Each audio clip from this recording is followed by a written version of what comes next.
और आगे सब लोग सुनो फिर, अगर 20 मैग्नीट्यूड का अर्थक्वेक आ जाए तो क्या होगा।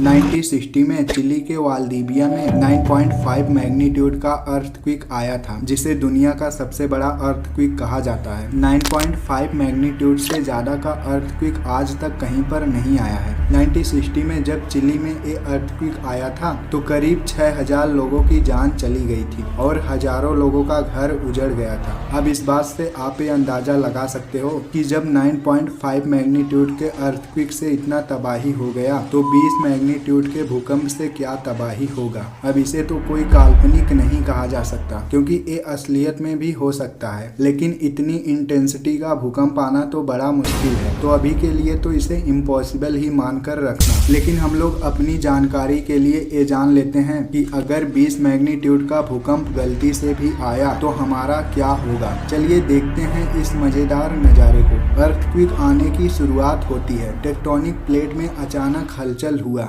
और ये हलचल इतनी तेज होती है कि ये एक विशाल अर्थक्वेक का रूप ले लेती है। वैज्ञानिकों द्वारा लगाया गया सिस्मोग्राफिक ग्राफ पर पैमाना तेजी के साथ बढ़ने लगा। ये सब इतना तेजी के साथ होता है कि किसी को कुछ समझ में नहीं आता है, पर अगर समझ में भी आता तो कोई क्या कर लेता, क्योंकि ये सब प्राकृतिक आपदा है जो इंसानों के आउट ऑफ कंट्रोल है। प्राकृतिक आपदा को ना ही इंसान रोक सकता है और ना ही बदल सकता है। अचानक 0.1 मिलीसेकंड के अंदर में पृथ्वी हिलने लगी। 1 सेकंड कंटिन्यू मूवमेंट होने पर हर कोई समझ जाता है कि अर्थक्वेक आ चुका है। इतने में लोग अपने घरों से बाहर भागने लगते हैं। जो जिधर भी भाग पा रहा था वो उधर ही भाग रहा था। बस कैसे भी करके सबको अपने घर से बाहर निकलना था। पृथ्वी के इतने तेज झटके को एक घर और बिल्डिंग और एक पेड़ पौधे सरवाइव नहीं कर पा रहे थे। इतने तेज झटके से हर एक पेड़ पौधे अपने जड़ से कमजोर होने लगे थे। घरों और बिल्डिंगों की हालत खराब हो रही थी। इस 20 मैग्नीट्यूड के भूकंप को आए हुए 2 सेकंड बीत जाते हैं, लेकिन इन 2 सेकंड के अंदर में बहुत से घर और बिल्डिंग अपने आप को सरवाइव नहीं कर पाए और टूट कर गिर गए। बहुत से पेड़ पौधे अपना संतुलन खोते चले जा रहे हैं और कुछ तो गिर भी चुके हैं। पर इस अर्थक्वेक का मौसम से कोई वास्ता नहीं था। मौसम जैसा है वैसा ही पड़ा है। मौसम में कोई चेंजेस नहीं आ रहे हैं। अब ये बात तो आपको भी पता होगा कि मौसम का जमीन से कोई संबंध नहीं। जमीन पर चाहे भूकंप आए चाहे पहाड़ टूटे, मौसम जैसा है वैसा ही पड़ा रहेगा। भूकंप को आए हुए 3 सेकंड से भी ज्यादा समय हो चुके हैं, पर अब इतने कम समय में कोई फोन करके ये भी नहीं पूछ सकता कि क्या मौसी के यहाँ भी अर्थक्वेक आया है। ये सब इतनी तेजी के साथ हो रहा है कि कोई कुछ समझ नहीं पा रहा है। मैं आपको स्लो मोशन में ये सब समझा रहा हूँ, तभी सब कुछ आपको समझ में आ रहा है। जब से मैं वीडियो में बोल रहा हूँ करीब 2 मिनट तो हो ही गया होगा। अगर इतनी देर तक भूकंप रहता तो पूरी धरती प्लेन करके चला जाता, यानी कि हर एक बिल्डिंग, हर एक पेड़ पौधे सब मिट्टी में मिल गए होते। लेकिन खैर, जब तक आपको समझ में नहीं आए तो मेरा समझाने का क्या फायदा। Back to the topic. अब तक 4 सेकंड से भी ज्यादा समय हो चुके हैं। अब एक एक करके हर एक घर, हर एक बिल्डिंग गिरने लगी है। जितने भी लोग उन घरों से बाहर नहीं निकल पाए थे वो सब उसी के अंदर दबकर मर गए। लेकिन कितने लोग मरे हैं इसका कोई आंकड़ा नहीं होगा, क्योंकि किसी भी आपदा के बाद ही कैलकुलेशन किया जाता है कि इतने लोगों की जान गई। लेकिन अभी तक ये आपदा खत्म ही नहीं हुआ है, तो कोई कैलकुलेशन कैसे होगा। अगर आप ये महसूस करना चाहते हैं कि 20 मैग्नीट्यूड का भूकंप कितना तेज होगा, यानी कि उसमें कितना झटका महसूस होगा, तो आप इस सांड की सवारी कर सकते हैं। ये आपको लगभग उस झटके को महसूस करा देगा। अगर आपको लग रहा है कि अरे ये तो बहुत तगड़ा झटका है, तो आपको बिल्कुल सही लग रहा है। 20 मैग्नीट्यूड का भूकंप इतना ही तेज आएगा। अगर ये 10 सेकंड तक रुका तो कुछ भी नहीं बचेगा। हर एक बिल्डिंग, हर एक घर तबाह हो जाएगा। अगर हम लोग आज तक के आए हुए भूकंप पर रिसर्च करें, हमें यह पता चलता है कि जब भी भूकंप आता है तो एक निश्चित एरिया में आता है। ऐसा पूरे जीवन में कभी नहीं हुआ जिसमें पूरी धरती पर एक साथ भूकंप आया हो। अब इसका रीजन तो आपको पता ही होगा कि जब भी भूकंप आता है तो टेक्टोनिक प्लेट के हिलने से आता है। और अब भूकंप पूरे धरती पर इसलिए एक साथ नहीं आता क्योंकि धरती के नीचे मौजूद टेक्टोनिक प्लेट अलग अलग भागों में बटा है, जिससे जिस भाग में हलचल होती है उस भाग में भूकंप आता है। अभी अंत में इसे मैं आपको डिटेल में समझाऊंगा, लेकिन अभी भूकंप के झटकों का मजा लो। अभी तक हम लोग एक ही जगह पर भूकंप के झटकों को महसूस कर रहे थे, लेकिन अब हम लोग अपने कल्पना के जरिए ये समझते हैं कि अगर पूरे धरती पर एक ही साथ अर्थक्वेक आ जाए तो क्या होगा। ये देखना तो काफी इंटरेस्टिंग होगा, लेकिन आप विनती करना कि ये असलियत में ना हो जाए। 6 सेकंड के इस कंटिन्यू भूकंप ने लोगों को अपने घर से बाहर निकलने के लिए मजबूर कर दिया। 10 सेकंड तक पहुंचते पहुंचते सभी बिल्डिंग जमीन के नीचे बिछ गईं। अब अलग अलग जगहों पर जमीन के नीचे दरार फटने लगी।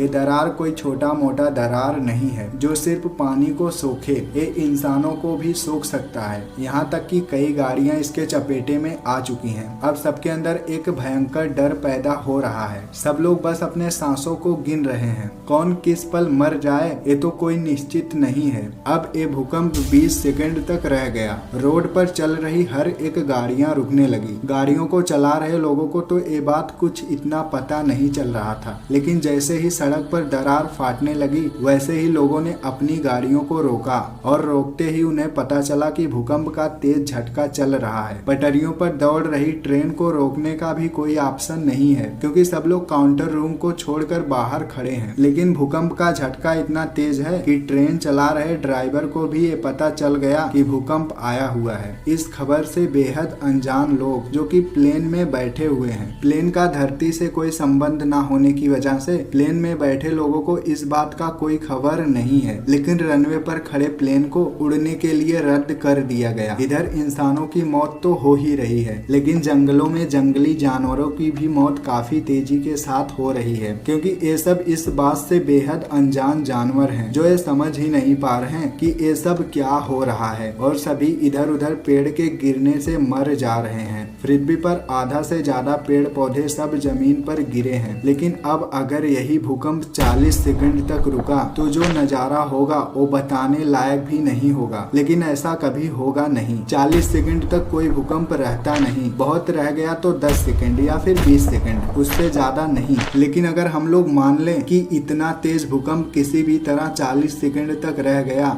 40 सेकंड बाद सभी पेड़ पौधे बिल्डिंग टावर सब जमीन पर गिरे पड़े हैं। धरती अलग अलग जगहों से फट चुकी है। अब हर एक इंसान के चेहरे पर आप डर को क्लियर देख सकते हैं। जो लोग कहते हैं हम तुम्हारे बिना मर जाएंगे, वो लोग भी जान बचाकर अकेले काफी तेजी से भाग रहे हैं। कोई भी बड़ी से बड़ी महंगी से महंगी बिल्डिंग नहीं बची। इंसानों की 600 करोड़ की पॉपुलेशन अब बहुत कम बची है। अब कोई क्लियर आंकड़ा नहीं होगा कि इतने लोग मरे हैं और इतने लोग बचे हैं। आप बस ये समझ लो कि 600 करोड़ की आबादी 200 करोड़ पर बची है, पर काफी जानवर भी मर चुके हैं और कुछ जानवर घायल भी हैं। लेकिन उन घायल जानवरों को बचाने वाला कोई नहीं है। पर इधर कुछ घायल इंसान भी मौजूद हैं जो अपनी आखिरी सांस गिन रहे हैं, लेकिन उन्हें जल्द से जल्द करके हॉस्पिटल में पहुंचाया जा रहा है। लेकिन अस्पताल का छत नीचे जमीन पर पड़ा है। खैरियत तो बस अब ये है कि भूकंप रुक चुका है,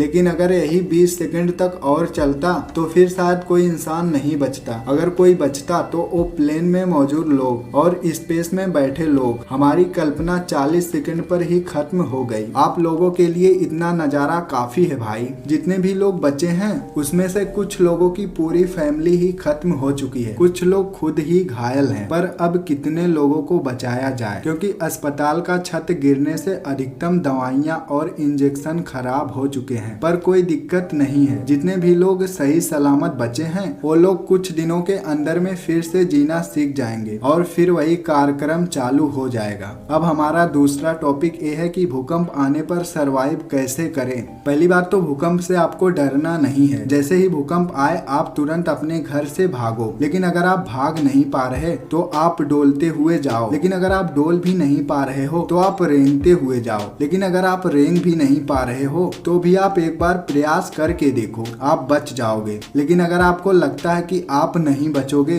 तो मेरे साथ बोलो, हे भगवान मैं आपकी शरण में आना चाहता हूँ। चुप, हम मरना नहीं चाहते, हम मरना नहीं। ये तो बस पगलेपन था। भूकंप आने पर सबसे पहली चीज जो आपको करनी चाहिए वो ये है कि पहले तो अगर आप किसी बिल्डिंग में हो या फिर किसी पेड़ के नीचे हो, खंभे के नीचे हो या फिर किसी भी छांव में खड़े हो तो आपको तुरंत ही वहां से हट जाना है। अगर आप वहां से नहीं हट सकते तो आप अपना समझ लो, इसके सिवा कोई ऑप्शन नहीं है। सबसे पहले तो आपको यही करना है, किसी भी चीज के छांव में नहीं रहना है। दूसरा चीज, अगर आप ड्राइव कर रहे हो तो तुरंत ही गाड़ी को छोड़ दो। अगर आपके पास एंटी अर्थक्वेक बेड है तब तो आप आसानी से बच जाओगे, क्योंकि जैसे ही भूकंप आएगा आप वैसे ही इसके अंदर चले जाना और इसे बंद कर लेना, आप तुरंत बच जाओगे। अगर मान लो आप घर में हो और आपके पास भागने का कोई ऑप्शन नहीं है तो आप तुरंत अपने बेड के नीचे चले जाना। अगर आपका बेड मजबूत है तो आप बच जाओगे। चलो, अगर नसीब होगा तो आप वैसे ही बच जाओगे, अगर नसीब नहीं होगा तो बेड के नीचे भी मर जाओगे। अब हमारे लिए ये जानना जरूरी है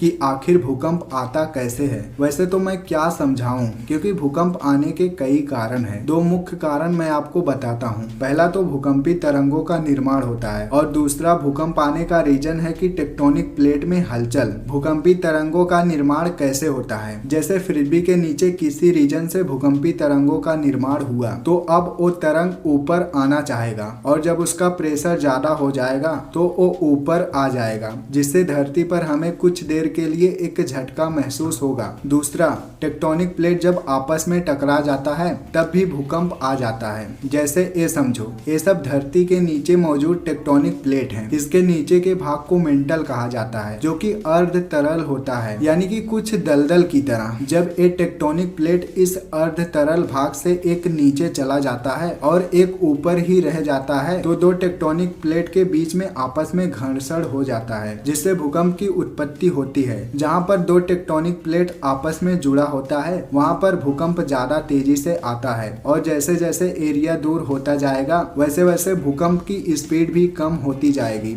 आप ये जान लो कि जिस जगह पर भूकंप ज्यादा आता है उस जगह पर टेक्टोनिक प्लेट का जोड़ आपस में होता है।